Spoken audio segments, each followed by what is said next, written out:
Ça fait 2 mois que t'as pas posté et tu crois revenir comme ça au calme. Bah ouais. Tu veux que je leur dise quoi? Bon, c'est vrai, j'étais pas actif pendant 2 mois. Et c'est peut-être parce que c'est les grandes vacances. Et aussi parce que je monte des vidéos pour 2 personnes. Donc c'est assez difficile de tenir le rythme, mais bon, t'inquiète, je gère. C'est faux, je gère pas du tout. Bref, bonjour tout le monde, c'est Rulio, et aujourd'hui, on se retrouve pour une toute nouvelle vidéo. Je viens de le dire, hein, je suis en grandes vacances. Du coup, bah, je suis quelque part. Voilà, c'est tout. Bon, comme vous avez vu au titre et à la miniature, c'est pas du tout une vidéo comme d'habitude. J'ai voulu essayer de sortir un petit peu de ma zone de confort, essayer de nouvelles choses, car au final, ça fait qu'1 an que je suis sur ma chaîne YouTube, et en soi, bah je cherche encore des trucs à faire. Merci beaucoup à Wazak, voilà, c'est une chaîne de webtoon, c'est ce qu'on va parler aujourd'hui, et du coup, grâce à lui, je fais cette vidéo. C'est vrai que sans lui, j'aurais jamais découvert les webtoons comme ce qu'il explique, parce que clairement, pour nous tous, les webtoons, les personnes qui connaissent pas vraiment, c'est juste une pub sur YouTube. Hyper relou. Bref, les webtoons, c'est quand même un truc de malade. C'est-à-dire que c'est des bandes dessinées en ligne que tu peux trouver gratuitement sur des sites internet ou aussi des applications, comme webtoon. Mais des webtoons, c'est aussi des manhwas. En gros, c'est une sorte de manga coréen hyper populaire là-bas. Car oui, aujourd'hui, on va parler tout simplement des débuts et un petit peu de l'histoire des webtoons en général. De qu'est-ce que c'est, comment c'est fait et où est-ce que ça a été publié. Et aujourd'hui, on va voir ça tous ensemble. Alors, installez-vous confortablement, prenez votre petite bouteille d'eau, vos petites chips, ce que vous voulez, c'est parti.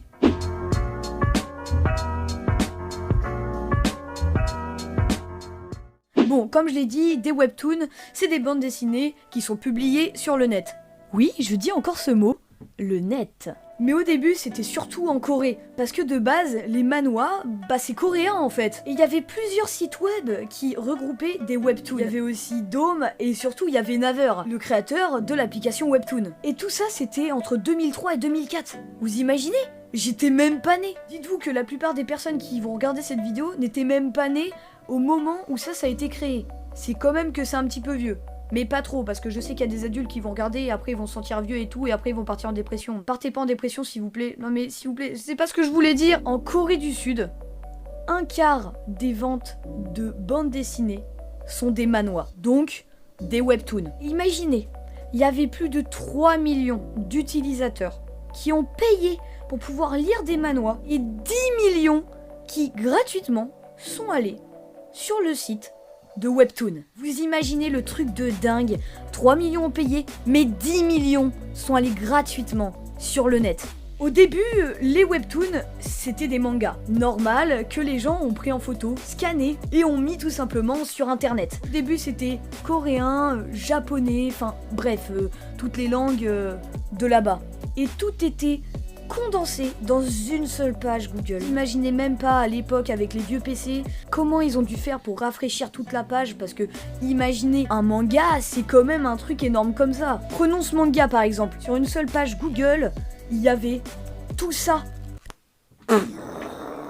Et petit à petit, ils ont réussi à créer des petites animations flash, des petits effets qui rajoutaient sur leur webtoon. Et plus tard, ils ont réussi à faire des webtoons en plusieurs pages, en plusieurs chapitres. Ça se lisait à la verticale comme maintenant, et ça rendait les webtoons beaucoup plus fluides qu'avant. Avec l'avènement du téléphone et des tablettes, c'est comme ça que sont apparues les premières applications de webtoons. Vous imaginez, quand j'avais 7 ans, en 2014, la plupart des webtoons n'étaient qu'en anglais.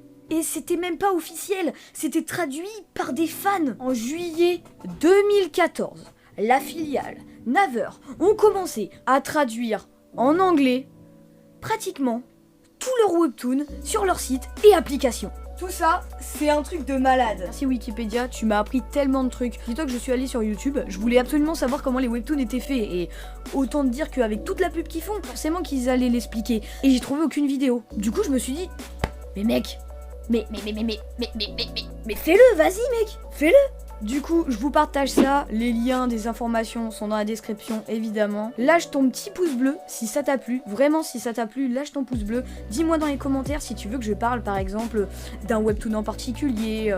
Parce que moi, j'en lis énormément en ce moment. Surtout, j'ai élevé une bête.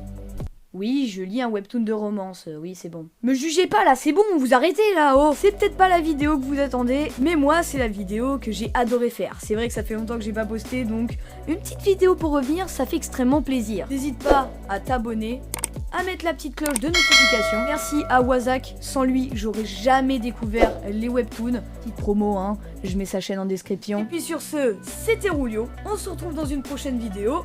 Ciao ciao. Merci beaucoup à Erko qui a fait la miniature de cette vidéo. N'hésitez pas à aller lui donner de la force, il fait des vidéos incroyables et il a pas beaucoup d'abonnés. Il fait des speed art de miniatures pour des petits youtubeurs comme moi et en vrai il fait des trucs de malade, alors allez absolument sur sa chaîne, c'est un truc de dingue. Et puis moi je vous laisse là, c'était Rulio, ciao ciao.